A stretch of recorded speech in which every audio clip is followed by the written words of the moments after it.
no, I can't see. Oh, it's all dark in here. Oh dear, what's happening? I can't see. First grade, why can't I see? Because I have this blindfold on, right? Well, guess what? This week in Bible, we are talking about somebody who couldn't see. He went blind, but he didn't go blind because of an emoji blindfold. Guess what?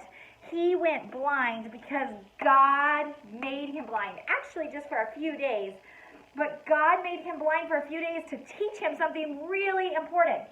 The gentleman we're going to talk about this week from the Bible, his name is Saul. Boys and girls, you may not have heard of Saul or think you've heard of Saul, but guess what?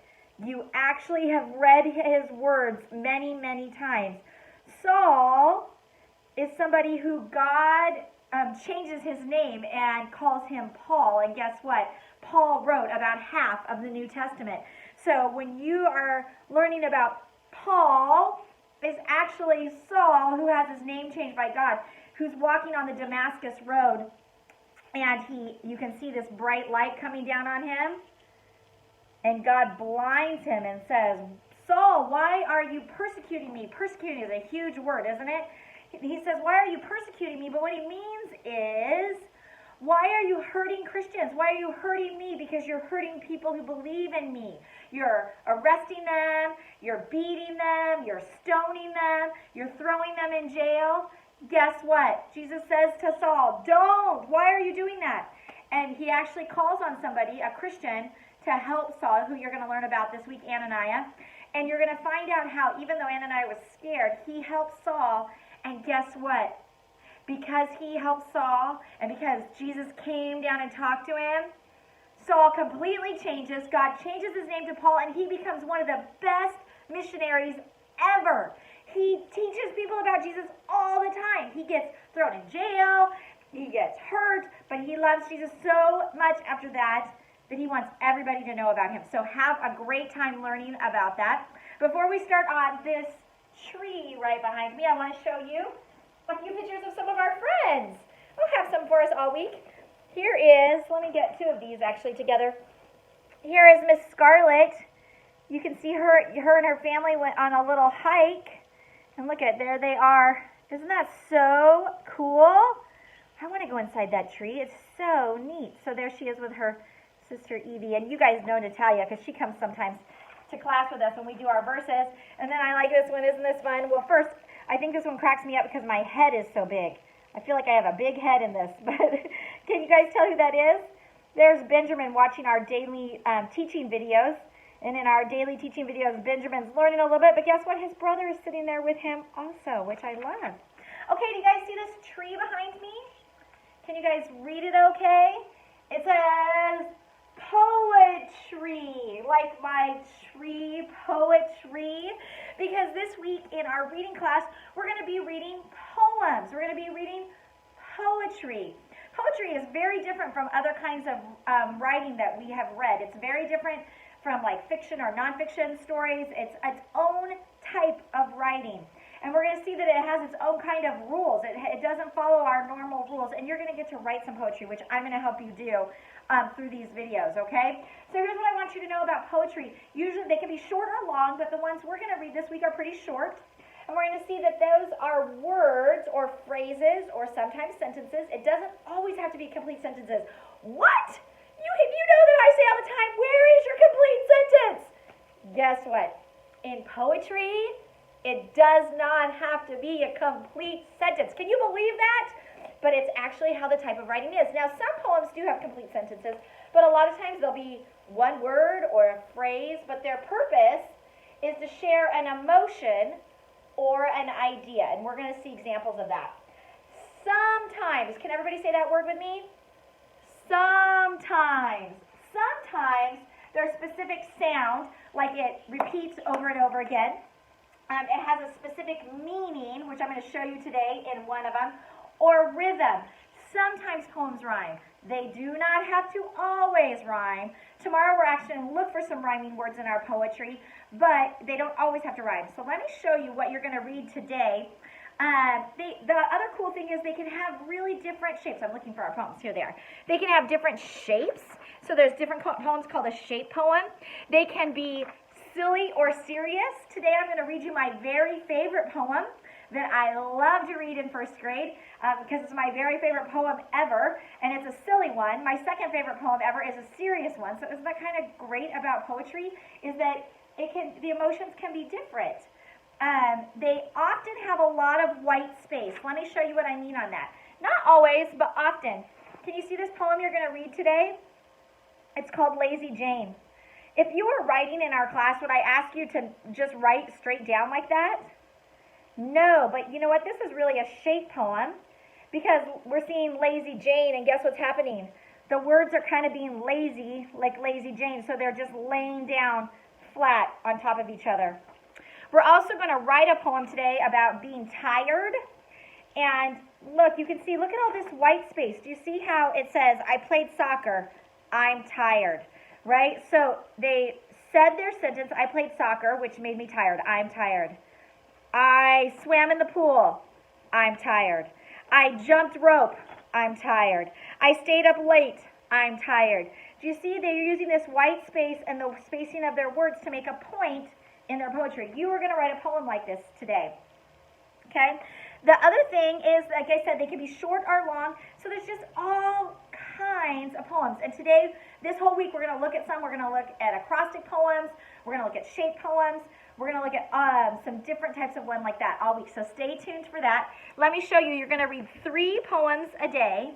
But look they're not very long, are they? Right? So it's kind of short, actually, for reading this week. But that's because next week we're really doing kind of like a chapter book for 2 weeks. So I went shorter this week because next week our reading is going to be a little longer. Okay? You're going to start with this poem called A Poet's Tree. A Poet's Tree by Shel Silverstein. And you're going to read this. Here's one of the things I want you to notice when you read this poem today. It says, underneath the poet tree, come and rest a while with me and watch the way the word web weaves. What weaves a web, first grade? Yes, spiders weave I couldn't say the word. Spiders weave a web. But do poems weave a web? No, it's actually painting a picture for you. When it says, and watch the way the word web weaves. It's talking about how the words are going together almost like a spider web to make a pattern and to make something that you can understand goes together like a spider web would. Isn't that kind of neat? Okay, today you're going to get a page. Let me show you. After you read your poems, you're going to get a page that looks like this. It says tired. And this is your thinking map for tired. And it even says rough draft at the top. Today only, you do not have to do more than your rough draft. If you only want to do your rough draft, you are welcome to stop then. But if you want to take that rough draft and put it onto a final paper, you may. That is up to you today. But I want you to practice using the outline today. So that's why we're doing it. But what you're going to do, of course, what do we put at the top? Stop and put our... Good. Tired. I want you to write things that make you tired, but they can be fun things. Running outside, jumping up and down, doing my homework, right? What things make you tired? And you write it on the line, and then it says, I'm tired. And then the example shows you, drop it in first grade. The example shows you, see how it goes? I played soccer. I'm tired. I swam in the pool. I'm tired. Do you think Harley might say, I played football. I'm tired, right? Or do you think Emma might say, I rode a boat, because she has a boat that she plays with in her pool, and she might say, I rode a boat. I'm tired, right? Or maybe Annabelle would say, I rode a bike. I'm tired, okay? I stayed up late. I'm tired. I climbed a jungle gym. I'm tired, okay? So I can't wait to see what your poems look like. I want to show you one other thing you're doing today in math. Do you think that I can move this over? Do you guys think that it'll still be a little crazy? Let's try, okay? Oh, we made it.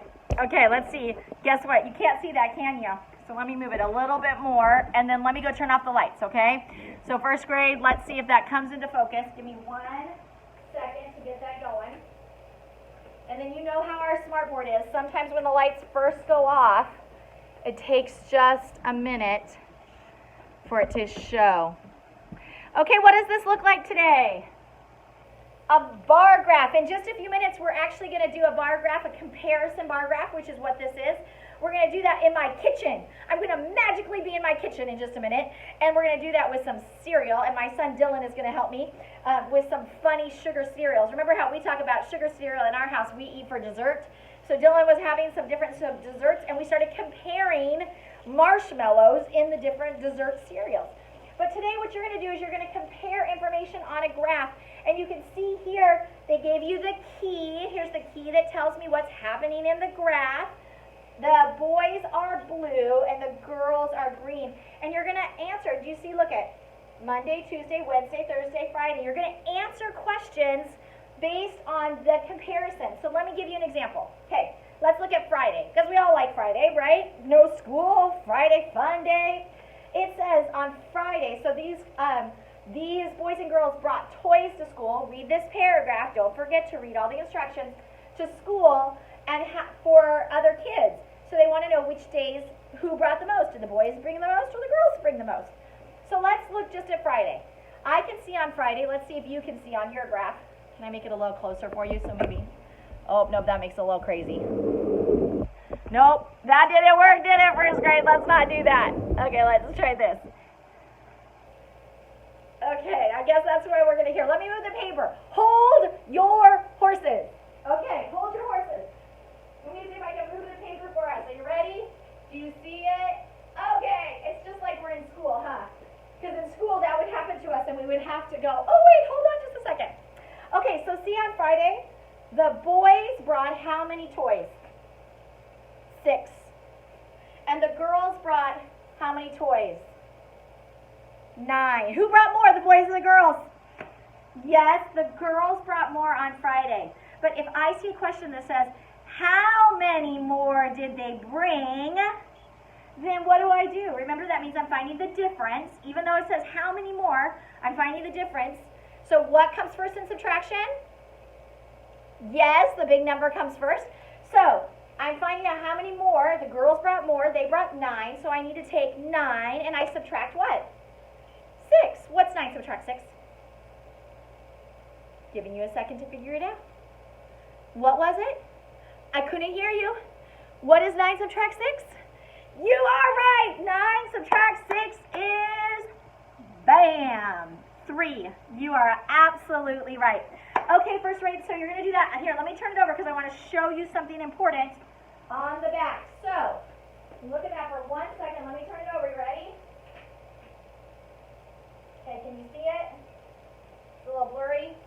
Can you see those buckets? Guess what? Pictograph, pictograph. Look for the key.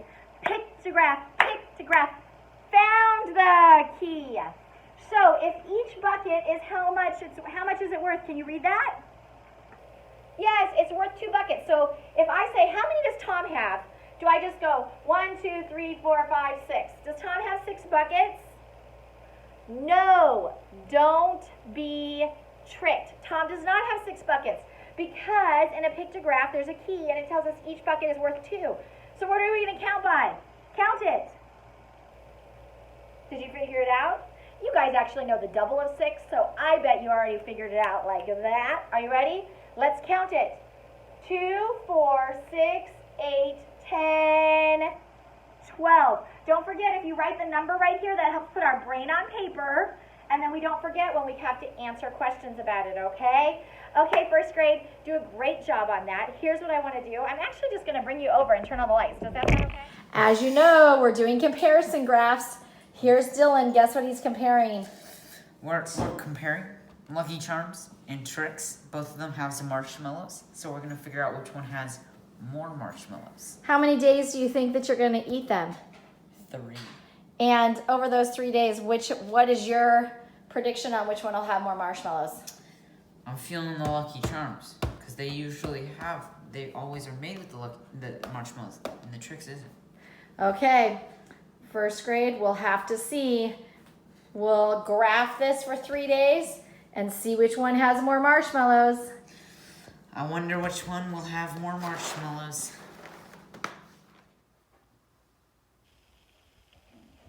Okay, let's see. Dylan's prediction happened. What do you see? We see Lucky Charms is the green down here and Tricks Trolls is the red. Look at which one had more marshmallows. Every single day the Lucky Charms had more marshmallows. I guess Dylan was correct. They just have a lot of marshmallows in that sugar cereal. Dylan had them for dessert because we like to have those for dessert in our house. But now let's do what we've been doing in math, or what we're going to do in math today, and that is to use a graph to compare. So we're going to compare which had more marshmallows. Well, we can see just by glancing the graph which one had more marshmallows every single day, 1, 2, and 3. You are right. Lucky Charms had more. But now let's use that and compare something else, okay? So let's first compare day 1 and day 3. Why don't we compare Lucky Charms? So if we say on day 3, which are these two rows right here, day 3, how many more marshmallows did Dylan get in his Lucky Charms than he did on day 1? So I'm comparing this bar to this bar. So when I hear that, how many more, I might think that's addition, but is that addition? No, that's a clue word for subtraction. Let me show you. So we would say day 3, he got 15 on that day 3, which was the most. On day 1, he got 8. So how many more did he get? 15 subtract 8 equals, yes, equals 7. That's actually a subtraction problem to find out the answer. So don't forget, when you hear that clue word, how many more, that would mean subtraction. That's a key word. Okay, let's look and compare both the Tricks and the Lucky Charms. How about this question? On day 2, how many Lucky Charms does he have on day 2? Can you see? And how many Tricks? How many more Lucky Charm marshmallows did Dylan get on day 2 than he got Tricks on day 2? Well, I can count the difference right there, or I can find the difference by doing a subtraction problems. Lucky Charms, he got 12. Tricks, he got 10. 12 subtract 10 equals, yes, I already have it in there for you too. You could do this really quickly at your house if you want to. This is my just really quick one I did. You could go outside and you could look, let's say in your front yard. How many plants do you have in your front yard? I have 8. How many plants do you have in your backyard? I have 5. So do I have more plants in my front yard or my backyard when I compare? Correct, more in my front yard. And now if I want to see the difference, I could say 8 subtract 5, which equals what? Correct, 3. I could also count the difference. So we're going to use comparison graphs today to look at things, especially over time, like on different days, just like we did with Dylan's. So do great in math today. Good job, first grade, and go get comfy for a little bit of story time. Did I kind of trick you? I was here and then I was in my kitchen and now I'm back here. Isn't that so silly? But I wanted to put our comparison bar graph with our marshmallows inside our cereal there so you can see how to compare that. Today you can try that with things around your house. My suggestion is that you try it with plants in your front yard and your backyard because you can see those really well. So all you have to do is go outside and count how many are in the backyard, count how many are in the front yard, and put them and compare them. See how many it is that you're doing, okay? How many there are when you compare them. Don't forget, you're going to find the difference and see which one has more. Okay, today I wanted to read you my very favorite poem. Remember at the beginning of this, I told you I have a very favorite poem. It is called Sick. It's from a book by Shel Silverstein. He's one of my favorite poets. He's really funny. He kind of writes funny poetry, so I think I really like it because I think he's silly and funny. My book happens to look black, but if you ever see this at the store, it won't look like this because it should have a white cover on it, but guess what? I've had mine so long that the cover is long gone. I don't know where the cover is anymore. Usually it's kind of white like the cover, and it has like stick figures like this on it. Okay, so I'm going to read you this poem before you write your own list poem today. Remember, your list poem that you're going to write today is about what makes you tired. And you're going to give me a list of things that make you tired. Fun things that make you tired and hard things that make you tired, all those things, okay? Okay, here we go. My favorite poem called Sick. Remember how we talked about poetry has a lot of white space? Look at all this white space, right? And you can see, I want to show you one thing. Remember how I said poetry doesn't follow the writing rules? It has its own rules. It says, the very first line says, I cannot go to school today, said little Peggy Ann McRae. Look at that word said. Should that S be capitalized? No, first grade, because that's actually, if you can look really close, that's a comma after today. So that S is in the middle of a sentence. That is a crazy capital. But in poetry, you can use crazy capitals because it emphasizes the next line. So poetry doesn't follow our normal writing rules, okay? Ready for this fun poem? Sick. I cannot go to school today, said little Peggy Ann McKay. I have the measles, I have the mumps, a gash, a rash, and purple bumps.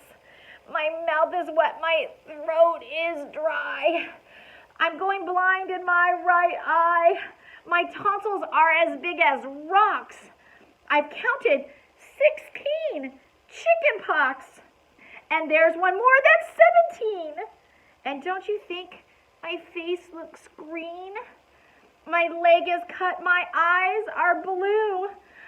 It might be instamatic flu.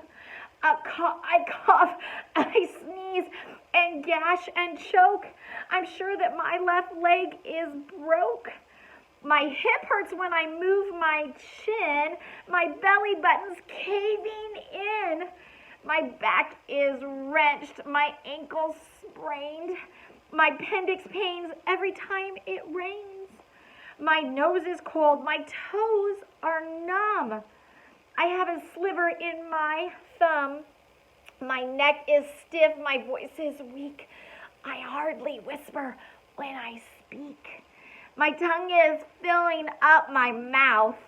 I think my hair is falling out. My elbow's bent. My spine ain't straight. My temperature's 108. My brain is shrunk. I cannot hear. There's a hole inside my ear. I have a hangnail, and my heart is... What? What? What's that you say? You say today is Saturday? Goodbye. I'm going out to play. Is that poem so silly? Was Peggy Ann making that up so that she wouldn't have to go to school? But then when she realizes it's Saturday, she says, what? What's that you say? You say today is Saturday? Goodbye. I'm going out to play. Isn't that poem so silly? I love it. Okay, first grade, go do your very best today. Read your poems wonderfully and do a great job writing your poem. Have a great time learning about Saul, and I can't wait to see how wonderful you do on your comparison bar graphs. Okay? Bye. Mwah, mwah, mwah, mwah, mwah. See you soon. I happen to have an extra pot at my house that, yes, as you can see, just had a little bit of soil in there, kind of waiting for me to plant something in it. Well, just for fun, I threw some lima beans in there to see what would happen. Look at how cool they are when they have all this space to grow. I'm just super happy. I can't wait. We'll watch this one too and see what happens to it. So cool. I hope your lima beans are doing awesome.